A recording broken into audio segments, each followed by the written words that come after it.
નમસ્કાર, પ્રણામ, સ્વાગત છે તમારું અમારી યુટ્યુબ ચેનલમાં।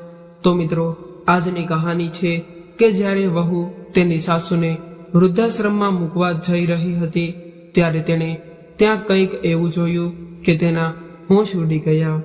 ત્યાં એવું શું થયું હતું કે તે ચાલો જાણીએ આગળની કહાનીમાં।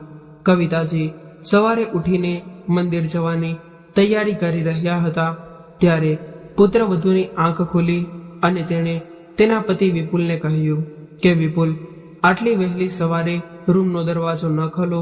તમારી માં સવારના 5 વાગ્યાથી ખખડાટ કરવા લાગી જાય છે। સવારમાં આ સમયે સરસ ઊંઘ આવે છે અને તમારી માતા બધું જ તે ખરાબ કરી દે છે। તેને પોતાનું તો કાંઈ કામ હોતું નથી, બસ તેઓ તૈયાર થઈ જઈને મંદિરે જવા નીકળી જશે। અહીં હું ઉઠીશ અને આખો દિવસ ઘરના કામમાં વ્યસ્ત થઈ જઈશ। એમને શું છે, એ તો ન કંઈ કરે છે કે ન તો ઘરે બેસે છે, બસ એમણે તો સવારે ઉઠ્યા છે કે મંદિરે ચાલ્યા જવાનું, મંદિરથી આવીને ખાવાનું પીવાનું અને સૂઈ જવાનું, પણ મારી પાસે તો ઘણા કામો હોય છે। ત્યારે વિપુલે કહ્યું, મીનાક્ષી, મને તારા કામનો હિસાબ સમજાતો નથી। ખબર નહીં કે આખો દિવસમાં તું શું કરે અને કેટલું કામ કરે છે। અરે, ઘરમાં નોકરાણી તો છે જે કચરા પોતા, વાસણો અને કપડાં ધોવા માટે આવે છે, છતાં તારી ફરિયાદ ચાલુ રહે છે।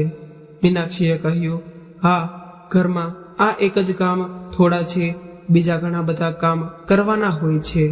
જ્યારે તારી માને ઘરમાં રહેવા મન ન લાગતું હોય તો તું તેને વૃદ્ધાશ્રમમાં કેમ નથી મોકલી આવતો? તે પણ શાંતિથી જીવશે અને હું પણ શાંતિથી જીવીશ।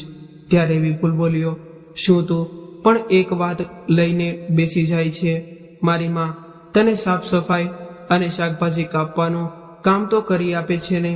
મીનાક્ષી બોલી, હવે બસ કર, બહુ થયું આ તારું માં પુરાણ, અને મને સૂઈ જવા દે અને જા જઈને ગેટ બંધ કરી દે। ત્યારે કવિતાજીએ દીકરા અને વહુની બધી વાતો સાંભળી લીધી હતી, પણ તેઓ કંઈ બોલ્યા નહીં અને તેઓ મંદિરે જવા રવાના થઈ ગયા। બીજા દિવસે તેમના ચશ્મા તૂટી ગયા હતા। તે સાંજે શાક સાફ કરતી વખતે તેમણે કહ્યું, વહુ, મારા ચશ્મા તૂટી ગયા છે। ત્યારે મીનાક્ષી બોલી, તમે વિપુલને કહો કે તે તમારા ચશ્મા બનાવી આપશે। ત્યારે વિપુલે કહ્યું, માજી, આ મહિને મારે કામ થોડું ઓછું થયું છે તો આવતા મહિને બનાવી આપીશ। ત્યારે કવિતાજીએ કહ્યું, ઠીક છે વહુ। અને વિપુલ સાંજે ઘરે આવ્યો, પછી બધા જમ્યા અને પછી સૂઈ ગયા। કવિતાજી રાત્રે જાગી ગયા। તેમને તરસ લાગી હતી। તે પાણી લેવા રસોડામાં ગયા અને રસોડામાં અંધારું હોવાને કારણે તેમનો હાથ કાચના ગ્લાસને સ્પર્શ થયો એટલે તે નીચે પડી ગયો, જેનો અવાજ સાંભળીને મીનાક્ષી બહાર આવી અને તેણે તૂટેલા ગ્લાસને જોયો તો તે ગુસ્સાથી બૂમો પાડી અને કહેવા લાગી કે તમારી આંખો છે કે બટન? જોઈ શકતા નથી કે ભગવાનને તમને 2 આંખો આપી છે, છતાં તમે જોઈ નથી શકતા અને આટલો મોંઘો ગ્લાસ તોડી નાખ્યો છે। હવે તેની ભરપાઈ કોણ કરશે? તેનો અવાજ સાંભળીને વિપુલ પણ બહાર આવ્યો। બહાર આવતા જ તેણે કહ્યું, અરે શું થયું? તું આટલી બધી બૂમો કેમ પાડી રહી છે? ત્યારે મીનાક્ષીએ કહ્યું, તારી માએ તો આટલો મોંઘો ગ્લાસ તોડી નાખ્યો છે। તને ખબર છે, મારા પપ્પા તે યુરોપથી લાવ્યા હતા અને તારી માએ તેને તોડી નાખ્યો। એ જોઈને વિપુલે મીનાક્ષીને કહ્યું, આ થોડું જાણી જોઈને કર્યું હશે, કદાચ ભૂલથી તૂટી ગયો હશે, તેના માટે આટલી બધી બૂમો પાડવાની શું જરૂર છે? કોઈ પણ વસ્તુઓ ગમે ત્યારે તૂટી શકે છે ને? આવી નાની નાની વાત પણ શું હોબાળો કરે છે? વિપુલે તેની માતા તરફ જોયું અને કહ્યું, માં, તમે ચશ્મા પહેરવાનું ભૂલી ગયા છો એટલે કદાચ હા, તમારા ચશ્મા તો કાચ તૂટી ગયો હતો। ત્યારે કવિતાજી કંઈ બોલે તે પહેલા મીનાક્ષીએ પોતે જ તે બોલી પડી કે હા, તો શું થયું કે એક તો પોતાની ચીજોનું ધ્યાન રાખી નથી શકતા અને ઉપરથી મારું નુકસાન કરી નાખ્યું. આટલું કહીને તે ગુસ્સામાં તેના રૂમમાં ચાલી ગઈ અને રૂમમાં જઈને વિપુલને એક વાત ફરી કહેવા લાગી કે વિપુલ, મેં તને કેટલી વાર કહ્યું છે કે આ ડોશીને તમે વૃદ્ધાશ્રમમાં મોકલી દો, પણ તું એ વાત સાંભળવાની તસદી પણ નથી લેતો. અરે, વૃદ્ધાશ્રમમાં શું માણસો નથી રહેતા? અને ત્યાં તેમની ઉંમરના લોકો પણ જશે એટલે એમનું મન લાગી રહેશે. હું ક્યાં તમારા વિશે વિચારી રહી છું? હું તો ફક્ત તેમના માટે જ કહું છું. પણ તું એક સેજ એવો કે મારી આ વાત સાંભળતો પણ નથી. ત્યારે વિપુલે કહ્યું, મીનાક્ષી, તારા પપ્પાએ આપેલો એક ગ્લાસ તૂટી ગયો, પણ બાકીના બધા તો સલામત છે ને? તો તું દર વખતે માતાને વૃદ્ધાશ્રમમાં મોકલવાની વાત શું કામ કરે છે? તું એક વાત સમજી લેજે કે મારી માએ મારા માટે ઘણું બધું કર્યું છે, અને હવે જ્યારે તેમને મારી જરૂર છે ત્યારે જો હું મારી માનું ધ્યાન ન રાખી શકું તો હું તેનો દીકરો શું કામનો? ત્યારે મીનાક્ષીએ કહ્યું, બસ તું તો તારી માના ગુણગાન ગાતો રહે છે.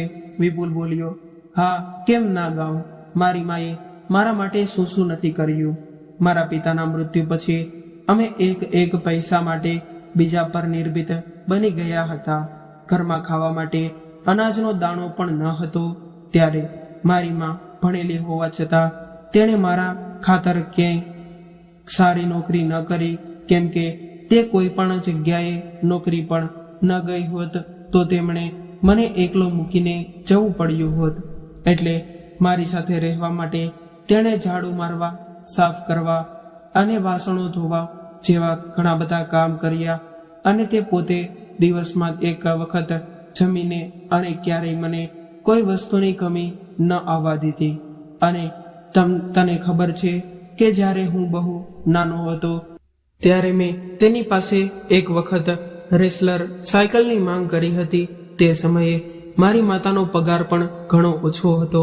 તેમ છતાં પૈસા બચાવીને તે પગપાળા ચાલવા લાગી અને એક પૈસો ઉમેરીને તેણે મારા જન્મદિવસ પર મારા માટે મારી પસંદગી સાયકલ ખરીદીને આપી હતી. અને હવે તું મને કહે મીનાક્ષી કે હું મારી માતાને કેવી રીતે છોડી શકું? ત્યારે તેને થોડા સમય માટે એવું લાગ્યું કે આ વાતથી મીનાક્ષી સાવ બદલાઈ ગઈ હશે, પણ થોડા સમય પછી પાછી તેણે એનું જૂનું વર્તન શરૂ કર્યું. આ કારણે વિપુલ ખૂબ જ ચિંતિત થઈ ગયો કે તે મીનાક્ષીને કેવી રીતે સમજાવે.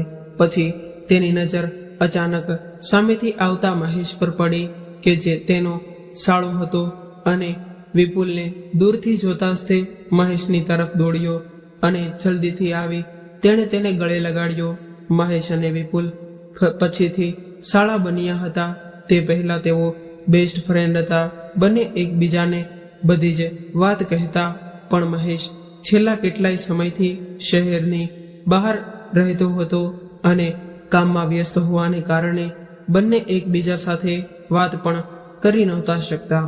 અને આજે આટલા દિવસો પછી મળ્યા એટલે બંનેની ખુશીની કોઈ સીમા ન રહી. બંનેએ સાથે ડિનર કરવાનો પ્લાન બનાવ્યો હતો અને મહેશ અને તેની પત્ની બંને વિપુલના ઘરે જમવા આવવાના હતા. મીનાક્ષી આ વાતથી ખૂબ જ ખુશ હતી, કેમ કે તે પણ આટલા દિવસો પછી તેની ભાભીને મળવાની હતી. મીનાક્ષીએ તેના સાસુને કહ્યું, મારો ભાઈ અને ભાભી ઘરે આવી રહ્યા છે, તો મહેરબાની કરીને ખાવા પીવાનું ધ્યાન રાખજો. અને કવિતાજી એક સારી ગૃહિણી હતા અને તે પોતાના હાથ વડે ભોજનમાં મસાલા ઉમેરતા હતા અને તેમના હાથમાં એક અલગ જ જાદુ હતો. તેઓ ખાવાનું એટલું સ્વાદિષ્ટ બનાવતા કે સારી હોટલ પણ ફીકી પડી જાય. અને કવિતાજીએ લગભગ બધું જ જમવાનું તૈયાર કરી દીધું હતું અને મહેશ અને તેની પત્ની અંદર આવ્યા કે તરત જ મીનાક્ષીએ તેના સાસુને જોઈને કહ્યું અને તે પોતે તેમને મળવા બહાર નીકળી ગઈ. બિચારી કવિતાજી તેમને લગભગ બધું જ જમવાનું તૈયાર કરી નાખ્યું હતું, પણ ખીરમાં ખાંડ ઉમેરવાની બાકી હતી. અને તેમણે મીનાક્ષીને કહ્યું, વહુ પ્લીઝ ખાંડનો ડબ્બો ઉપાડી આપજો ને. અને મીનાક્ષીએ ઉતાવળમાં ખાંડને બદલે મીઠાનો ડબ્બો પકડીને આપી દીધો અને બહાર જતી રહી. ચશ્મા ન હોવાને કારણે કવિતાજીએ એ જ મીઠાને ખાંડ સમજીને તેને ખીરમાં નાખી દીધું. મહેશ અને તેની પત્નીએ આવવાની સાથે જ તે કવિતાને યોગ્ય માન આપ્યું અને તેમના પગને સ્પર્શ કરી પ્રણામ કર્યા. પછી તેની બહેન મીનાક્ષીને મળ્યા અને ત્યારે જ વિપુલ પણ બહારથી થોડીક વસ્તુઓ લઈને ઘરમાં આવ્યો. એટલે બધા સાથે બેસીને વાતો કરવા લાગ્યા.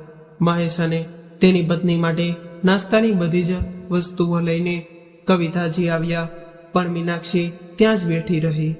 ત્યારે મહેશ અને તેની પત્ની આ બધું જોઈ રહ્યા હતા, પણ તેઓ કંઈ બોલ્યા નહીં. નાસ્તો કર્યા પછી બધા ત્યાં બેઠા અને વાતો કરી રહ્યા હતા. એટલે કવિતાજી ભોજન બનાવવા રસોઈમાં ચાલ્યા ગયા. શાક, ખીર અને બીજું બધું તૈયાર હતું, માત્ર ગરમા ગરમ પૂરી જ તળવાની બાકી હતી. એટલે તેઓએ ગરમા ગરમ પૂરી ઉતારી લીધી અને બધાને જમવા બોલાવ્યા. બધા આવીને ડાઇનિંગ ટેબલ પર બેઠા. બધા લોકો ગરમા ગરમ અને સ્વાદિષ્ટ ભોજનનો આનંદ લેવા લાગ્યા. પહેલું ભોજન ટુકડો ખાતા જ મહેશે કહ્યું, ઓહ મીનાક્ષી, તું તો ખૂબ જ સ્વાદિષ્ટ ભોજન બનાવે છે. ત્યારે કવિતાજી કંઈ બોલે તે પહેલા મીનાક્ષીએ કહ્યું, હા ભાઈ, બધા લોકો ધીમે ધીમે શીખી છે, હું પણ શીખી ગઈ. અને કવિતાજી કંઈ બોલ્યા નહીં અને તેઓ જમવાનું બનાવીને બધાને ખવડાવતા રહ્યા. બધાએ જમવામાં ખૂબ જ વખાણ કર્યા અને જ્યારે પછી મીનાક્ષીએ કહ્યું, મમ્મી પ્લીઝ કંઈક મીઠી વસ્તુ લઈને આવો ને. ભાઈ પણ ને ખબર પડવી જોઈએ કે તેની બહેન કેટલું સ્વાદિષ્ટ ભોજન બનાવે છે.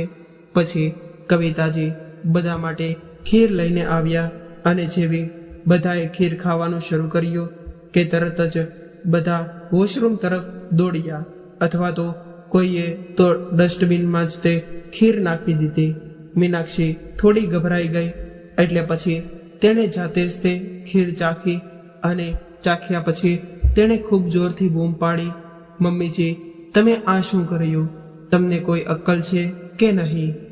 તમે ખીરમાં સાકરને બદલે મીઠું નાખ્યું છે. ત્યારે જ તે મહેશે આવીને મીનાક્ષીને કહ્યું, મીનાક્ષી, જમવાનું તો તે બનાવ્યું હતું, તો આંટીને કેવી રીતે મીઠું નાખ્યું હશે? મીનાક્ષી સાવ ચૂપ રહી ગઈ. ત્યારે કવિતાજીએ હાથ જોડીને કહ્યું, દીકરા, મને માફ કરી દે, મારી ભૂલ થઈ છે. બહુએ કંઈ નથી કર્યું, મેં જ ખીર બનાવી હતી અને મારાથી જ તેમાં મીઠું પડી ગયું હતું. મહેશે તરત જ તે ઉઠીને કવિતાજીનો હાથ પકડીને કહ્યું, અરે આંટી, તમે આ શું કહો છો? અમે તો તમારા છોકરા જેવા છીએ. મારી સામે હાથ ન જોડો. અને કોઈ વાંધો નથી, આની નાની નાની ચીજો બનાવી રહે છે. મહેશ અને તેની પત્ની જમ્યા પછી ત્યાંથી નીકળી ગયા. પણ મીનાક્ષીએ વાત અહીં પૂરી કરી ન હતી. તેના ભાઈ ભાભી ગયા પછી તે તેના સાસુની પાછળ પડી ગઈ હતી અને કવિતાજીને પૂછ્યું, તમને તકલીફ શું છે? તમે મને શાંતિથી કેમ જીવવા નથી દેતા? તમારાથી મારી થોડી ખુશી પણ સહન નથી થતી. કવિતાજીએ કહ્યું, પણ વહુ, ખાંડને બદલે તે જ તે મને મીઠાનો ડબ્બો કાઢીને આપ્યો હતો. ત્યારે જ તે વિપુલ મહેશને છોડીને અંદર આવ્યો. તેણે કહ્યું, માં, તે પણ ધ્યાન કેમ ન આપ્યું? ચાલો, એ પણ કંઈ મોટી વાત નથી, પણ હું હંમેશા જોઉં છું કે જ્યારે તમે ભૂલ કરો છો ત્યારે તમારી પાસે ચશ્મા નથી હોતા. એક કામ કરો કે તમારા ચશ્માને એક દોરી સાથે હું બાંધી આપું છું, જેથી તમે તેને અહીં તહીં રાખીને ભૂલી ન જાઓ. આ વખતે કવિતાએ વિપુલને બધું સત્ય કહી દીધું. તેણે કહ્યું, વિપુલ દીકરા, છેલ્લા 1 મહિનાથી મારા ચશ્મા તૂટી ગયા છે, જેને કારણે હું વસ્તુઓને બરાબર જોઈ નથી શકતી અને આ બધી ભૂલો થાય છે. વિપુલે કહ્યું, પણ માં, તે મને પહેલા જ કેમ ન કહ્યું કે તારા ચશ્મા તૂટી ગયા છે? એટલે કવિતાજી બોલી, બેટા, મેં વહુને આ વાત કહી હતી ત્યારે તેણે મને કહ્યું હતું કે આ મહિને તારો ખર્ચો ખૂબ જ વધી ગયો છે, તેથી આવતા મહિને મારા ચશ્મા બનાવી આપશે. તેથી જ તે મેં તને ફોન કરીને પણ કંઈ કીધું નહીં. વિપુલે મીનાક્ષીને સામે ગુસ્સાથી જોયું. મીનાક્ષીએ આંખો નીચે કરી નાખી. વિપુલ આ રોજિંદગી દિનચર્યાથી પરેશાન થઈ ગયો હતો અને તે કોઈ પણ ભોગે આનો ઉકેલ લાવવા માંગતો હતો. બીજે જ દિવસે મહેશનો ફોન આવ્યો. મહેશે વાતચીત પરથી અનુમાન લગાડ્યું કે વિપુલ થોડો અપસેટ છે. મહેશે કહ્યું, શું થયું વિપુલ, તું આટલો પરેશાન કેમ છે? ત્યારે વિપુલ બોલ્યો, કંઈ નહીં દોસ્ત, ઘરમાં રોજનું નાટક ચાલે છે. તારી બહેનને સમજાવીને હું ઘણો કંટાળી ગયો છું. તે હંમેશા એ જ વાત રટ્યા કરે છે કે તારી માને વૃદ્ધાશ્રમમાં મૂકીને આવું. તને ખબર છે ને કે મારી માએ મારા માટે કેટલો સંઘર્ષ કર્યો છે. આજે જ્યારે તેને મારી જરૂર છે ત્યારે હું તેને જીવનની સંધ્યાકાળમાં આ રીતે કેવી રીતે છોડી શકું? આ સાંભળીને મહેશ પણ હેરાન થઈ ગયો અને તેણે વિપુલ સાથે મળીને મીનાક્ષીને પાઠ ભણાવવાનો પ્લાન બનાવ્યો. બીજા જ દિવસે વિપુલે કહ્યું, માં, તારા કપડાં બાંધી લે, હું તને નવી જગ્યાએ લઈ જવાનો છું, જ્યાં તને ઘણા નવા મિત્રો મળશે અને તારા જેવી જ તે ઉંમરના લોકો ત્યાં હશે, જેથી તને એકલાતાનો અનુભવ નહીં થાય. ત્યારે કવિતાજી તેના કપડાં પેક કરીને વિપુલ અને મીનાક્ષી સાથે નીકળી ગયા. મીનાક્ષી આજે ખૂબ જ ખુશ હતી, કેમ કે આજે તેની ઈચ્છા પૂરી થવાની હતી. તે ઘણા સમયથી સાસુથી છુટકારો મેળવવા ઈચ્છતી હતી અને આજે એવું જ થવાનું હતું કે છેવટે તેણે સાસુથી છુટકારો મેળવવા માટે શું ન કર્યું હતું. તેણે તેની સાસુને ખૂબ જ ત્રાસ આપ્યો હોવા છતાં તે ઘર છોડવા તૈયાર ન હતા. વિપુલને પણ બહુ સમજવાની કોશિશ કરી હતી. ત્યારે અંતે વિપુલના દિમાગમાં આ વાત હતી. આવું વિચારતી વિચારતી તે પોતાની જાત સાથે હસી રહી હતી. ત્યારે અચાનક આ કાર બંધ પડી. વિપુલે કહ્યું, મીનાક્ષી, માની બેગ બહાર કાઢ. મીનાક્ષીએ ખુશીથી કહ્યું, આપણે શું વૃદ્ધાશ્રમમાં પહોંચી ગયા છીએ કે? ત્યારે વિપુલે દુઃખી મનથી માથું નમાવીને હા પાડી. મીનાક્ષીએ ખુશીથી કારમાંથી બેગ કાઢીને તેણે કહ્યું, હા, હું માજીની બેગ બહાર કાઢું છું. એમાં શું છે? આખરે તો હું તેમની બહુ છું ને, તેમની સેવા કરવી મારી ફરજ છે. માજી, તમે આરામથી બેસો, હું તમારી બેગ કાઢી આપીશ અને તમને અંદર પણ છોડી દઈશ. ત્યારે કવિતાજી હવે અનુભવી રહ્યા હતા કે આજે તેઓ હારી ગયા છે, અથવા તો તમે એમ પણ કહી શકો છો કે આજે તેમણે તેમનો પુત્ર ગુમાવ્યો છે. અત્યારે તેઓ એવું અનુભવી રહ્યા હતા કે જે તેમણે છોડવા અહીં આવ્યો છે તે માત્ર મીનાક્ષીનો પતિ છે, પણ તેનો પુત્ર નથી, જેના માટે તેમણે આટલું બધું કર્યું હતું. તે વ્યક્તિ આજે તેમને અનાથની જેમ અહીં છોડીને જતો રહે છે. આ બધું વિચારીને એમની આંખોમાંથી આંસુ વહી રહ્યા હતા. મીનાક્ષી અને વિપુલ એમની માતા સાથે વૃદ્ધાશ્રમમાં પહોંચ્યા. મીનાક્ષી આનંદથી છલકાઈ રહી હતી અને પાગલની જેમ સાસુની બેગને લઈને આગળ ચાલી રહી હતી. વૃદ્ધાશ્રમમાં પ્રવેશવાની સાથે જ તેની આંખો પહોળી થઈ ગઈ હતી. તેમણે અંદર જે જોયું તે જોઈને તેના પગ નીચેથી જમીન સરકી ગઈ. જે વૃદ્ધાશ્રમમાં તે તેના સાસુને મૂકવા આવી હતી, ત્યાં જ તે પોતાના માતા પિતા સિંહાસન પર બેઠા હતા અને બંનેની હાલત એકદમ દયનીય લાગતી હતી. તેમને જોતા જ તે મીનાક્ષીના હાથમાંથી બેગ છૂટી ગઈ હતી. તરત જ તે તેના માતા પિતા પાસે દોડી ગઈ અને જવાની સાથે જ તે તેમને ગળે લગાવ્યા અને તેમને કહ્યું, મમ્મી પપ્પા, તમે બંને અહીં કેવી રીતે આવ્યા છો? તેના પિતાએ દબાયેલા સ્વરે કહ્યું, દીકરા, અમારા જેવા વૃદ્ધોનું હવે ઘરમાં શું કામ છે? જ્યાં સુધી તમારા બાળકોને લાગતું છે કે તેઓને અમારી જરૂર છે, ત્યાં સુધી તેઓ અમને તેમની સાથે રાખે છે અને જે દિવસે તેમની જરૂરિયાતો પૂરી થઈ જાય છે ત્યારે તેઓ અમને ઘરમાંથી બહાર કાઢી મૂકશે અને અહીં વૃદ્ધાશ્રમમાં મૂકી જાય છે. તેના માતા પિતાને આવી હાલતમાં જોઈને મીનાક્ષી ખૂબ જ નારાજ થઈ ગઈ હતી અને તેણે કહ્યું, મમ્મી પપ્પા, તમે ચિંતા ન કરો, હું મારા ભાઈ ભાભીને નહીં છોડું. ત્યાર પછી તેણે મહેશને ફોન કરીને વૃદ્ધાશ્રમમાં બોલાવ્યો. મહેશ ત્યાં આવવાની સાથે જ તે તેના પર વરસી પડી અને મીનાક્ષીએ કડક સ્વરે કહ્યું, મહેશ, તું કેવો દીકરો છે, તને જરા પણ શરમ નથી આવતી તારા મમ્મી પપ્પા સાથે આવું વર્તન કરીને? અરે જે માતા પિતાએ તને આટલી સારી રીતે ઉછેર્યો, શું આજે તને એમની 2 રોટલી ભારે લાગી રહી છે? મમ્મી પપ્પા તારી પાસેથી શું ઈચ્છે છે? માત્ર દિવસમાં 2 વાર જમવાનું, 2 જોડી કપડાં, બસ. અને તમે લોકો આટલું પણ નથી કરી શકતા? જ્યારે તમે મારા મમ્મી પપ્પાને રાખી શકતા નથી તો પછી તેમની મિલકત પર પણ તમારો અધિકાર નથી. કાં તો મમ્મી પપ્પાને નમ્રતાપૂર્વક ઘરે લઈ જાઓ, નહીં તો હું પોલીસને અત્યારે જ તે અહીં બોલાવીશ અને જ્યારે તમને લાકડીના 4 ફટકા પડશે ત્યારે તમારી બધી અક્કલ ઠેકાણે આવી જશે. ત્યારે મહેશે કહ્યું, હા કેમ નહીં, પોલીસને ફોન કરીને બોલાવ અને પોલીસને અહીં આવવા દે. શું હું અહીં એકલો જ આવું છું કે તેના માતા પિતા અહીં વૃદ્ધાશ્રમમાં મૂકી આવ્યો છું? અરે તું અહીં શું કીર્તન કરવા માટે આવી છે? તું પણ તો તારી સાસુને આજ વૃદ્ધાશ્રમમાં મૂકવા માટે આવી છે, એટલે વધારે લેક્ચર આપવાની કોઈ જરૂર નથી. અને લેક્ચર આપતા પહેલા તારી અંદર શું ચાલી રહ્યું છે તો તે જો પહેલા તું કેટલી મહાન છે. તું તારી એકમાત્ર સાસુ માટે પણ ભોજન બનાવી નથી શકતી તો તું શું દિવસમાં 2 વાર તેમને ખવડાવી શકે છે? તો તું શું મને સંભળાવવા અહીં આવી છે? તારી બિચારી સાસુ ઘરનું બધું જ કામ કરે છે, છતાં પણ તું તેને દરેક વસ્તુ માટે તડપાવે છે અને અહીં આવીને મને જ્ઞાન આપે છે. અને હવે બોલાવ પોલીસને. તું ફોન કરે છે કે કરું હું કરું?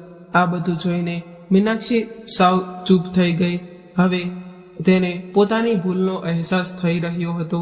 મહેશે કહ્યું, હું તારા માતા પિતાને અહીં ક્યારેય નહીં છોડું અને હું તેમને મારી સાથે લઈ જઈશ. પણ શું તું તારી સાસુને તારી સાથે પાછા ઘરે લઈ જઈશ? બોલ હવે, કેમ નથી બોલતી? બંધ કેમ થઈ ગઈ? અને હવે ક્યારે મને ફરી લેક્ચર ના આપતી? સમજીને આટલું કહીને મહેશ તેમના માતા પિતાને ઘરે લઈ જવા લાગ્યો. એટલામાં પાછળથી મીનાક્ષીનો અવાજ આવ્યો, હા, હું મારી સાસુને મારી સાથે ઘરે લઈ જઈશ અને આજ પછી હું ક્યારેય તેમને આવી જગ્યાએ મૂકવાનું વિચારીશ પણ નહીં. મીનાક્ષીએ બેગ ઉપાડી અને કવિતાજીને કહ્યું, માજી, મેં ઘણી બધી મૂર્ખતા કરી છે, જેના માટે મને માફ કરી દો. આજે મને સમજાયું છે કે માતા પિતાને કેવું લાગતું હશે જ્યારે તેમના પોતાના બાળકો તેમને અનાથની જેમ અહીં મૂકી જાય છે. આટલું કહીને મીનાક્ષીની આંખોમાંથી આંસુ વહેવા લાગ્યા. એણે રડતા રડતા કહ્યું, કદાચ આ મારા કર્મોનું જ પરિણામ છે કે મારા માતા પિતાને મારા ભાઈ ભાભીએ અહીં છોડી દીધા છે. ત્યારે મહેશે કહ્યું, જ્યારે તું તારી સાસુને અહીંથી લઈ જવા તૈયાર થઈ તો બહુ સારું છે, પણ હું મારા મમ્મી પપ્પાને અહીંથી નહીં લઈ જાઉં. એટલે મીનાક્ષીએ તેની આંખોમાં આંસુ સાથે ગુસ્સાથી મહેશ સામે જોયું તો મહેશે કહ્યું, કેમ કે તેઓ ક્યારેય અહીં રહેવા આવ્યા જ નથી. મીનાક્ષી હેરાનીથી મહેશ સામે પ્રશ્નાર્થ નજરે જોવા લાગી. પછી મહેશે રહસ્ય ખોલ્યું અને કહ્યું, અરે મૂર્ખ, આજે સવારે જ તે અમે મમ્મી પપ્પાને અહીં લાવ્યા હતા. અને પછી બધા જોર જોરથી હસવા લાગ્યા. વિપુલ, મહેશ, તેની પત્ની અને મીનાક્ષીના માતા પિતા બધા જ જોર જોરથી હસવા લાગ્યા. મીનાક્ષી વધુ જોરથી રડવા લાગી. પછી બધાએ તેને શાંત કરી અને સમજાવ્યું કે આ બધું તેને ભૂલનો અહેસાસ કરાવવા માટે ડ્રામા કર્યો હતો. અને પછી મીનાક્ષી તેના સાસુને અને મહેશ તેના માતા પિતાને સાથે લઈને તેમના ઘરે પાછા ફર્યા. ત્યારે બધા જ ઘટનાના ખૂબ ખુશ હતા અને અંતે બધું બરાબર થઈ ગયું હતું. મીનાક્ષી પણ હવે સમજદાર થઈ ગઈ હતી અને હવે તે તેની સાસુને તેની માતા માનવા લાગી અને જેમ તેની ભાભી તેની સાસુને તેની માતા માનતી હતી તેમ એને તો તેની ભાભીને મીનાક્ષીને કહ્યું હતું કે લગ્ન પછી કંઈ પણ બદલાવાનું નથી, માત્ર માતાનો ચહેરો બદલાઈ જાય છે, પરંતુ તેના પ્રત્યેનો આપણો પ્રેમ ક્યારેય બદલાતો જ નથી. જો દરેક છોકરી તેની સાસુને પોતાની માં માની લે તો પછી પોતાના માતા પિતા વૃદ્ધાશ્રમમાં જશે નહીં અને આટલા બધા વૃદ્ધાશ્રમો પણ ખોલવાની જરૂર નહીં પડે. મીનાક્ષી આ વાત સારી રીતે સમજી ચૂકી હતી. તો મિત્રો, આ હતી આજની કહાની. તમને કેવી લાગી કોમેન્ટ દ્વારા જણાવજો અને પસંદ આવી હોય તો તમારા અન્ય મિત્રો સાથે શેર કરજો. સાથે સાથે વિડીયોને લાઈક કરી દેજો અને શેર પણ કરી દેજો. તમારા મિત્રો સાથે શેર કરી સબસ્ક્રાઇબ જરૂરથી કરજો. ફરી મળીશું આવા જ એક નવા વિડીયો સાથે. ત્યાં સુધી સૌને મારા મિત્રોને જય શ્રી કૃષ્ણ.